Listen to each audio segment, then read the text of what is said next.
Yo, what's going on, y'all? Today we're gonna jump into one of the rawest interviews about Tupac's final days. Napoleon from the Outlaws just revealed something heavy. Pac wasn't just dealing with beef, he was getting death threats, even in the hospital after the Vegas shooting, and what he described. Bro, it will give you chills. Let's break it down exactly what happened that night, what Pac told them, and how these things they came together and how it got even darker.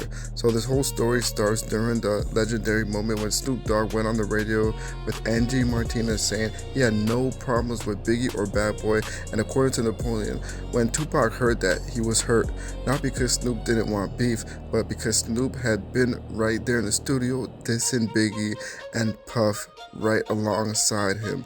Pac wasn't the type to force anyone into his battles, but what bothered him was the whole switch up. He felt like Snoop was playing both sides, smiling on stage during Hit 'Em Up, then going on the radio saying everything was cool, and that's what made Pac feel betrayed. I don't know if you guys remember in the House of Blues, and then you had Tupac, he had his famous speech where he's pretty much talking about Faith Evans, and then you had Snoop Dogg, he was there on the speaker, and Snoop Dogg was a participant of it.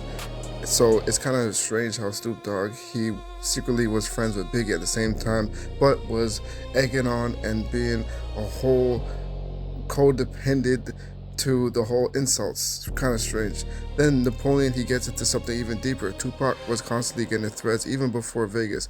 After the first shooting, where calls started coming to his house in Atlanta. But the Vegas shooting, that's when things got terrifying. People were literally calling the hospital saying, we're going to finish the job. And remember, there was no caller ID back then, and anybody could get his number. Napoleon explains that Pac always rapped about what he lived. His music didn't suddenly just turn aggressive. His lifestyle, he got shot, he got betrayed, he was in the middle of the real street wars. The music followed the reality, not the other way around. But Napoleon also reminds us that where there's positive moments,